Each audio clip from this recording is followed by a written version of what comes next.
Welcome to From Dentist to De Novo. I'm your host, Jonathan Miller, and after almost 2 decades of helping dentists go into practice ownership by way of startup or acquisition, I'm here to share real strategies and not just motivation. So let's dive in. Hello, and welcome to the podcast, From Dentist to De Novo. I'm your host, Jonathan Miller, and we're going to dive right in. In each and every episode, we're going to prioritize information over affirmation, or as I like to say, telling you what you need to know, even if it's not what you want to hear. And so in this episode, we're going to cover the top 10 mistakes I see when doctors are going into practice ownership. So in no particular order, but we do have to start somewhere. I'm going to say number 10, we'll go from 10 to 1, is consistency. Oftentimes when I get asked by doctors, well, what do I need to do? Or where should I move to? Or what do the demographics say? Or should I buy a practice or start a practice? Consistency is the thing that is lacking. You need to bring that same energy, if you will, each and every time you're looking at making this decision. And a lot of times there's a lack of consistency because you don't know where to start. So you're asking your friends, you're asking your family, you're looking into Facebook groups, you're looking into message boards, you're listening to podcasts. There's a lot of places to go, but there isn't a consistent theme or at least a version of events that you're following along with to say, hey, this is what I'm looking to do. In other words, your vision is not laser focused. Yes, you might say my vision is focusing on practice ownership, but the way in which you want to achieve that is where there's a lack of consistency. At number 9 is time. Most folks don't appreciate how long things take, and as human beings go, we are essentially overestimating what we can get done in a day or in an hour, et cetera, in a year, and we're underestimating how long things take to actually get done. As someone who's helped a few hundred doctors achieve practice ownership, I would tell you that time is the number one thing that doctors don't appreciate. So yes, most of my program focuses on the real secret, which is saving time in making decisions is how you really save money and how you can accelerate your results or really grow your practice quickly, especially as a startup, but also as a first-time owner when you buy that existing practice. When you take time out of the equation in terms of, well, how long does it take for you to let that person go? That might be a bad apple on the team, or how long does it take you to make the decision on bank, equipment company, contractor, et cetera? All those things are adding time to the equation more often than not, and it's also draining your time. I had a boss at one point say, there's 3 things you can do with your time, Jonathan. You can spend your time, you can waste your time, or you can invest your time. I hope that you look at this podcast as an investment of your time, but I will tell you that at number 9, in terms of mistakes I see is doctors don't understand those time economics in terms of how long it takes to make decisions, how long things take to get done, and overestimating how quickly they can go out and get things done, especially trying to go it on their own. Coming in at number 8 is systems. What systems do you have to help you make decisions? Do you have a process or a protocol? And certainly systems when it comes to practice ownership, and systems when it comes to getting the job done in terms of a startup. So there are systems or really disciplines, habits that you need. Oftentimes when we talk about systems, we're really just talking about having better habits, having a way in which or a process in which we follow each and every time this particular issue arises or this particular decision needs to get made. So in at number 8 is having a lack of systems or essentially disciplines for ways in which to get things done. In some cases, we look at a system and we say, oh, I have a system. I go and ask my spouse or I ask my mother or father or whomever, except when they tell us something that isn't really what we thought they were going to say. So we go ask someone else and we go ask another someone else. Well, that's not a system. I mean, there is a discipline in that you are reaching out to other people, but it's certainly not in the way in which it's going to help you make a great decision. And we could go on, and maybe in a separate episode, we'll discuss systems for running a practice. And at number 7 is hiring. Lots of doctors overlook the hiring aspect. They don't understand how much time it takes to hire, and they don't appreciate the components that you need to be pragmatic in your hiring process. So you need to have a process or a system to find and cultivate and generate great team members. The number one thing that plagues practice owners today is the team in which that they are using, or the staff, if you will, that is helping them run the practice. And so there's a tried and true saying out there, which is you can't grow a business without elevating and growing the people helping you run that business. So you can't possibly do that with your practice team or your employees. They're not going to help you if they're not feeling appreciated, if they're not thinking that they're getting anything out of this relationship. So hiring is in at number 7 because it's the number one thing plaguing practice owners today. And how you start your practice with the team that you have and how you go about hiring those people will set the tone for that initial foundation and how your practice grows, if it grows, because if you make the right hires, it will. And if you don't, I promise you, it's the number one thing that will stunt your growth. So understanding those hiring dynamics. Number 6 is a lack of focus on needs and wants. So oftentimes it's a kind of a shiny new object syndrome. We're going out there and we're looking for things that we think we need, and it actually turns out they're really wants. So we think we need 6 or 7 or 8 operatories, and those are actually wants. I know someone quite well near where I am, where I'm based out of in Orange County. It's a doctor in a nondescript medical building, not anyone's typical, first choice when it comes to location to set up your practice. And they are in this building with only 4 operatories. They do have CAD/CAM technology. They do have a cone beam. But they wouldn't necessarily be the doctor that you think is doing $2 million in annual revenue and driving home roughly $1 million in their pocket with a smaller overhead than normal because they have a smaller footprint in terms of space. They have those 4 operatories. They're not doing all on X or, everything is an implant. It is not the case. They're actually running a very well-oiled machine when it comes to bread and butter style dentistry, focusing on crowns. Yes, there are some clear aligners in there, and there's other things going on, but I don't want anyone to think that, it's easy to do $2 million when everything's an implant or everything's an all on X case. That is not the case. This doctor actually runs 3 hygienists 4 days a week and uses 1 operatory for himself, focusing on all the actual dentistry that needs done. He's not in there pressuring patients to do a lot of dentistry. He's not in there telling folks that they all need implants or veneers or anything like that. He's actually letting patients know these are the phases of your treatment plan. We're going to walk through these phases together, and there's a process and a protocol in which we do it. So he phases those treatment plans out, and folks say yes, and it makes it affordable for them. And here you are, several years into a career with a $2 million practice. So needs versus wants is something where most doctors don't know and how to prioritize those things. And it's not really anyone's fault. Not having done this before, it's hard to say, what your needs versus wants are. And you might, like I said before, think that you have certain needs out there when in actuality they're ultimately wants. Coming in at number 5 is accountability. Accountability is about, do you know how to hold the people accountable around you, especially with a project team, but also with an acquisition team? Do you know how to hold your lender accountable? The seller's broker accountable? Do you know how to hold your contractor accountable, your equipment rep accountable? That's a real issue and a real thing today where most folks are like, they need to be held accountable, or, how do I know when to say what, or what's the right thing to say, etc. That accountability comes from experience. It's a mistake that I see being made because, yes, doctors doing a startup today or an acquisition today do lack the experience in holding folks accountable, but it's not something that they think about. And they don't try to solve for that variable. They don't try and solve that challenge, which is, how am I going to hold these folks accountable? Do I have a system for holding these folks accountable? So accountability and understanding that is something that you need to have on your list of items when you are going to buy or start a first practice is, how am I going to hold these folks accountable? Do I bring someone in from the outside like a coach or consultant to help me do it? Do I ask other people on the team and how they're going to be held accountable? Do we even lay those metrics out? The short answer is yes, you need to have some accountability metrics to apply in the first place, but there are also some things that can be unreasonable. I recently had a doctor who wanted to put together this entire proposal, what we call an RFP in the business world, to the contractor. And the way that dental contracting works and the way that it just happens in the marketplace is, it's not necessarily unfair to request an RFP, but imagine if a patient said, why doesn't your treatment plan look like the other doctor down the street's treatment plan? They told me I needed a crown. I came in here for a second opinion. You confirmed I need a crown, but your treatment plan has 4 or 5 line items on it, and their treatment plan just says crown $2,740. That's what a crown is. So why does theirs say that and yours say this? It might be a little bit unreasonable for them to ask you to make your treatment plan look like theirs, and it might be unreasonable for them to call the other office and say, hey, make this treatment plan look like the other guys. I want to see all the steps to the crown.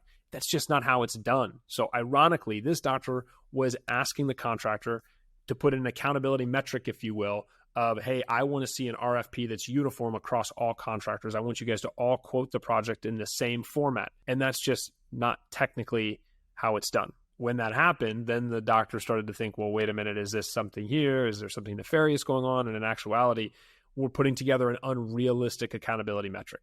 Coming in at number 4 is your team. So not your practice team or your staff, if you will, or the employees that you're going to have, as I covered in mistake IC number 7. And then number 4 is the team you're going to have help you be a part of this project. So essentially, the people that you're going to invite to help you on this journey to practice ownership. I think most folks know this, but just in an effort to be all about information and not affirmation, let's make sure that we're clear without recommending anybody company-wise. So you're going to need a lender. Of course, you're going to need someone to help you finance this. Please do not use family money or private money. There are plenty of banks out there. And by the way, they're incentivized to lend money. They make money when they lend money. So of course, if this is a good deal, they're going to want to lend you the money. If it's not a good deal, take that as a sign. And if everybody in town is saying no, or if only one bank in town, if you will, is even saying yes, that's usually an indicator that it's not a great deal. So please don't say, well, I have family money, so if I can't get a bank to do it, so what? My family will do it for me. That also is a very, very bad idea, because you're risking and over leveraging yourself, and you're doing it with maybe mom or dad's money. And instead of, if it is a good deal, the banks will be happy to lend you the money. Save that money from family or maybe from yourself and the stockpile that maybe you've built up. Save that for your rainy day fund or another investment vehicle, or a way to add fuel to the fire of an early success. So if you see a little bit of things working well and you need more capital to help accelerate those results, that's when you use that extra money that we're talking about. So you're going to need a lender, you're going to need an attorney. So this is true across both platforms. Whether you're starting or buying a practice, you're going to need a bank and you're going to need an attorney. I believe when you're starting or buying a practice, you also need a commercial real estate person. Believe it or not, when you're buying a practice, often overlooked is the lease that you're about to sign. This will be a separate episode, I promise you, but you will need a commercial real estate person to help at least look at the lease you're about to sign, even if it's one you're taking over, because it might be beneficial for you to understand and appreciate that, the lease you're signing has a lot of different bad economics in it, something the old owner signed up for years ago, and those are mistakes that you're going to have to inherit along the way. Perhaps you can use that as a negotiation tactic and a leverage point or a deal point in the back and forth that you're going to have between the seller and the seller's broker. So across all platforms, my opinion, I think you're going to need a lender, an attorney, and a commercial real estate person. You won't necessarily need a contractor when you're buying a practice, but you certainly need a contractor when you're starting a practice.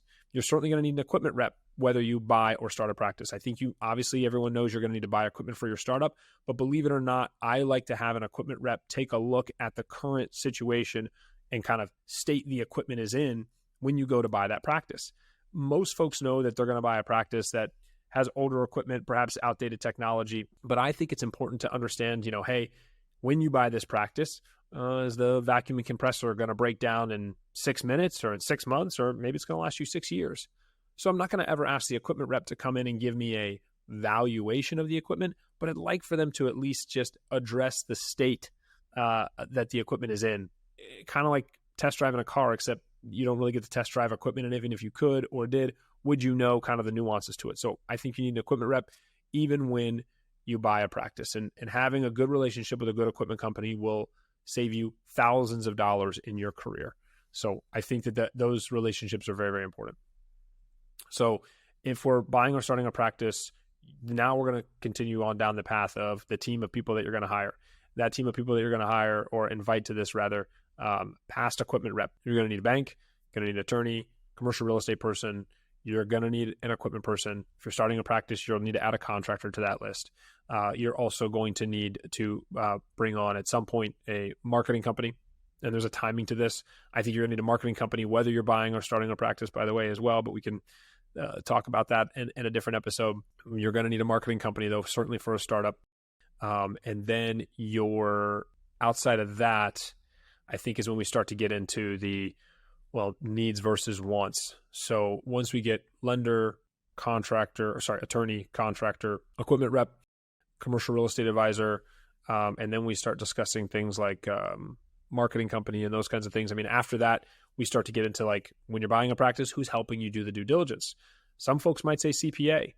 I think CPAs are very, very important. And you will hear from a CPA on this podcast about what the right timing is. I think that if CPAs are being honest with you, there is a right timing and a right way they can advise you. But think of it like investments. If I came to you fresh out of dental school or right into your associate job and said, hey, I'm going to show you how to make great investments with your money, you might go, what money? I'm just getting started in my career. I got a mountain of student loan debt to pay. My extra $100 a month isn't really going to do a whole lot of damage in the marketplace or set me up for wealth down the line. Once I make more money, then I'll have an opportunity to really make some sound investments. And I treat CPAs the same when we're talking about first-time owners. If we're talking about startups, there's a timing to it. If we're talking about acquisitions, of course, you're going to bring a CPA into the conversation earlier. However, the CPA isn't necessarily the person to do due diligence for you. An unpopular opinion, someone needs to do due diligence and not just look at the numbers. Looking at the tax returns and the profit and loss statements is the same thing the bank's going to look at. So if the CPA you hire on is going to just do that same thing and not exactly talk to you about the business of dentistry and how those numbers ended up on that page, because that's what you're buying. You're buying the decisions and the habits and the systems and the processes, or lack thereof, and perhaps mistakes and headaches of what somebody else has done for the last 10 to 15 or 20 years. That's what you're really buying. And so if your CPA isn't walking you down the path on what that is and kind of how those numbers got on that tax return of that P&L, then it doesn't really matter. And I say that not to upset the CPAs that might be listening to this, but the truth is I guess in my experience, a couple hundred doctors, if you will, that have all bought practices, if a CPA doesn't like it, but the bank does, guess what? Most doctors say, yeah, I'm going to do it anyway. And if your CPA loves it, there isn't a bank out there that will consider what your CPA has to say about the cash flow or the EBITDA or the seller discretionary earnings or any of that nonsense. All the banks employ a full-time team of underwriters that run their own cash flow metrics and run their own EBITDA calculation and run their own seller discretionary earnings. And then they say, hey, here's what we think we're willing to lend you on this practice. And or we don't think we're going to lend you any money on this practice. So if they decline it, even if your CPA loves it, it won't matter. So in the end, I think there's just a timing to get the CPA right. I think there's a timing for coach or consultant. It may or may not be a fit for you folks, and that might be surprising to hear, but I'm not dare suggesting that you have to have me be a part of your team. So that's not on the list of people that you have to have a part of your team, as well as there's a whole host of other people out there that will all tell you, oh, I have to be a part of the team, or you have to have this for a startup or an acquisition. Not exactly true. So those are the people that you need on your team, but mistake number 4 being team, because that's the one that I think a lot of doctors get wrong, and they don't actually take the time to establish the right team. And furthermore, the right team is the right team that works for you. So far be it for me to say you have to have anybody. In fact, if you say I can run it without those folks, then I wish you all the best. On the lender side, so mistake number 3 is the lender, and here's why. We talked about lender as a part of the team, but the lender is very unique because this is a relationship you're about to have for the next 10 or 15 years, or if you're buying a building, maybe even longer. So as a person that was in banking for almost 10 years, this is, I don't want to sound biased in this, but this is a decision that will impact, if you're a doctor listening to this podcast and you want to do multiple locations or have a multi-location strategy. And sometimes I get doctors that call me up and say, I want to bring a partner in from day one. I want to have 5 locations in 5 years. Those are all going to be impacted based on the lender that you choose. Some lenders are much more advantageous in that route or pursuit of practice ownership through a multi-location, strategy. Some are very comfortable lending over $1 million plus letting you buy a building, et cetera, on your first time going around about this. And other lenders, quite frankly, aren't. They have a particular box. And it may fit what your needs are today, and they may have a very aggressive interest rate to attract you today, but you are signing up for this relationship, like I said, for a 10 to 15-year term at minimum. You might refinance your loan as well at some point, so you still have another route to go in terms of lending relationship. And all that to say that choosing the right lender is on this list as number 3 mistake, because I think that most doctors narrow this major decision that's going to stay with them for so long down to just a basic interest rate. And any chimpanzee can tell you, well, this interest rate is lower than this interest rate, rather can point to the piece of paper at which number is lower. I know my 6-year-old could tell you that. And any toddler could tell you, oh, this number is lower than this number. In terms of my two boys, yes, they could tell you, oh, Dad, this number is greater than this number. And they're 6 and 4. So do not deduce your decision of which lender is best simply based on interest rate. There are certainly other factors in there. Mistake number 2, as we get near the top of the list, is budget. Not understanding how much to budget and really where to allocate funds for your project is a massive mistake. Because when you think about it, while all the banks love to tout that they have a less than 1% default rate, dentistry and as we look at specialists are hyper successful, that is all very true. However, there are still doctors that do fail. There are still doctors that swing and miss. There are doctors that go into second and third offices, and then we find them on the market just a few years later because they couldn't quite make it work. For the most part, general practitioner lending is going to be about the same from bank to bank. You're going to get, let's say, a $700,000 to $750,000 loan approval. You're going to see that not every doctor invests that same money the same way. Just like I could give $1,000 to a handful of people and say, go invest this in the market, and somebody's going to end up burning that money pretty quickly. Maybe their version of an investment is going to the casino and letting it all ride on black or red at the roulette table. And some people are actually going to go make a sound investment and get a return on that investment. And you're going to go, wow, that was actually a really smart way of doing it. So understanding the budget and really how to allocate funds towards your budget, like how your budget works for construction versus equipment.